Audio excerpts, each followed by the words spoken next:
hawo qabow magaalo degan dhalinyaro xaragoonaysa goobo qaaciga lagu tumo intaasba waa astaamaha habeenkii ee caasimadda dalka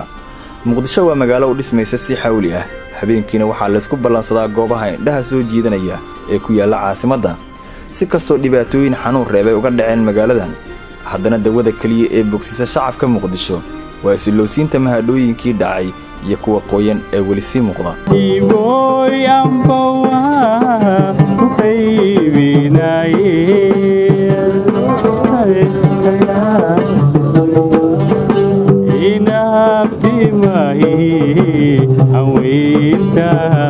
Soomaaliya ayaa ka mid ah wadamada leh xeebaha ugu dheer qaaradda Afrika haddana xilligan aan taaganahay waa 9 fiidnimo waxaana ku suganaa xeebta Liido ee magaalada Muqdisho waxaa joogo dad teel oo aad u badneen waxaana muuqata dadku inaysan fahansaneen macnaha ay leedahay in habeenadii lagu qaato xeebaha iyagoo dadka subaxii aan jaanis ku heli karin ama shaqeeya ay habeenkii ku qaataan xeebaha Nasiino laakiin xilligan waa firaaqo oo xeebta dad badan ma joogaan marka laga reebo dad yar oo iyagu ka yimid qurbaha fahansanna macnaha ay leedahay in la helo hawo ka gedisan midda shaqada dad badan oo maalintii shaqo adag haya habeenkii waxay u tahay mid nasiino iyagoo ku caawiya goobaha nasiinada xeebta Liido halkaasoo ka mid ah meelaha ugu badan ay yimaadaan dadka doonaya hawada ka soo gadoomaysa badweynta ee aan saxarka lahayn horta wadankeena ma sha Allah waa nimco Ilaahay waxay aan qabno waana ku faanaa wayna fiican tahay in lagu faano khalqaliyo horta iyo cabsi iyo waxaas aniga ma dareemo ani ahaantayda because waxaan aan danaynayaa waxay tahay inaan jawiga aan ka qayb qaato oo ma aragtaa in hawo ku soo qaato aan ku soo artaaxo you know sometimes nafsad ahaan waa loo baahan yahay in hawada aad gadisatid caalamku waxa uu aaminay in Soomaaliya ay leedahay dhul dalxiiseed ku caawinta ku wanaagsan iyo tamashleynta waxaana shirar badan oo caalami ah oo diiradda lagu saarayay arrimaha dalxiiska Soomaaliya ay noqotay wadamada Afrika ee leh kheyraadka dalxiis ee muuqda waxa laga joogaa hal sano maalinta Soomaaliya ku biirtay hay'adda dalxiiska adduunka ee qaramada midoobay waxyaabihii waqtigaas aan horgeena wuxuu ahaa isbeddelka siyaasadda iyo nabadda iyo horumarka Soomaaliya ka jiro taas ayaa wuxuu halbeeg wuxuu ahaa in Soomaaliya dalxiiskeedu uu maaragtay diyaar yahay oo la jaan qaadi kara adduunka intiisa kale caalamka wax badan ay ka bedelaysaa gaar ahaan Soomaalida dibadda ku nool markii la dhaho habeenkii ayaa magaalada waxay leedahay qofka bacda maqrib inuu inta la bisto oo meel uu cashitay reerkiisa israaci karaan ama asxaabtiisa waxay ka turjumaysaa astaan nabadeed waa mid ugu horeysa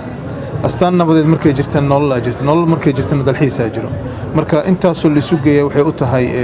fasiraad ama turjumaad sax ah u tahay waa waxa kaliya la halbeeg lagu cabiro waa in noloshu habeenii maalin isku mid ay tahay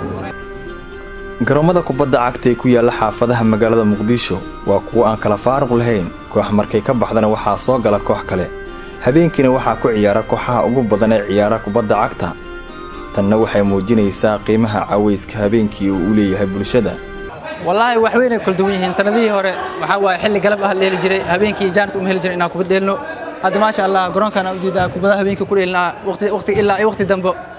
تاسو كل دوينه ما شاء الله وآذان وفرح سنة إنه وطن كرم مركز جاره يا فرحات وحنا صارنا هميت كم الدارها وجود عدير مقالة مقدسه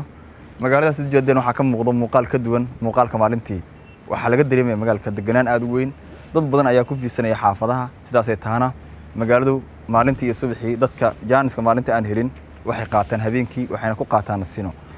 marka halkan aad taaganahay magaaladu waa magaalo camiran balse dad badan ayaa laga yaabaa inay aaminsan yihiin in magaaladu aysan ka jirin wax deganaan ah balse hawadu waa hawo macaan waana magaalo aad u qurux badan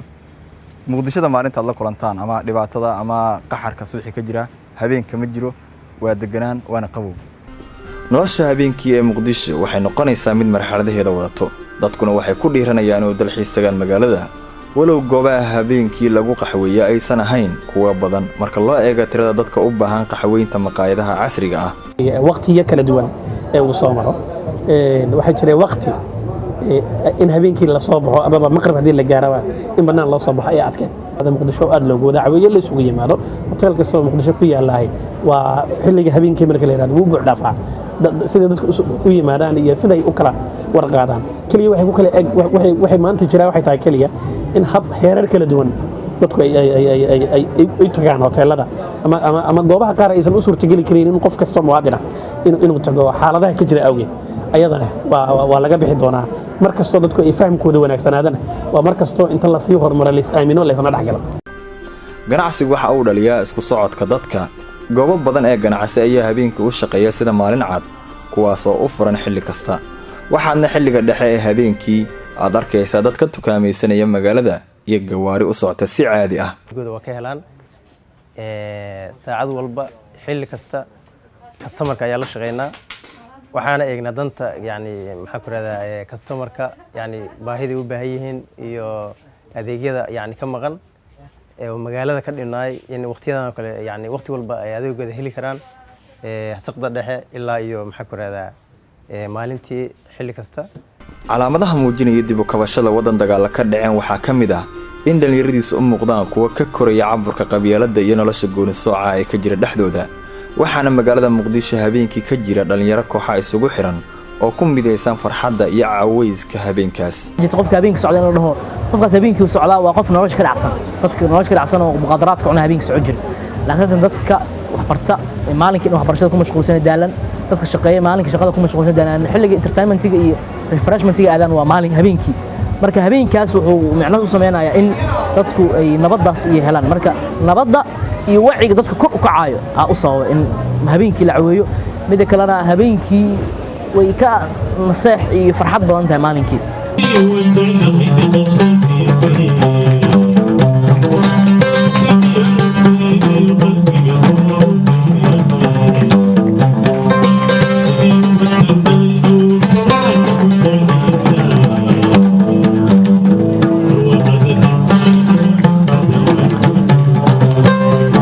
si kastoo Muqdisho martisay maalmo xanuun badan haddana waayaha iyo waqtiyada isrogrogaahi kama dhigin mid qoys galiya hanaanka dhismaya bilic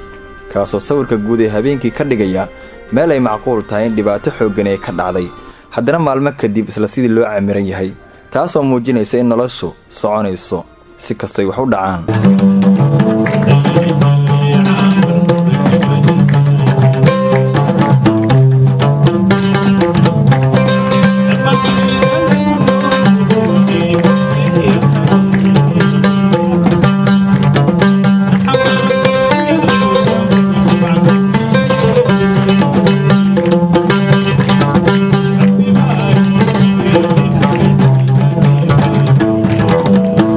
محمد عيسى كونا جوب جوك مقدشة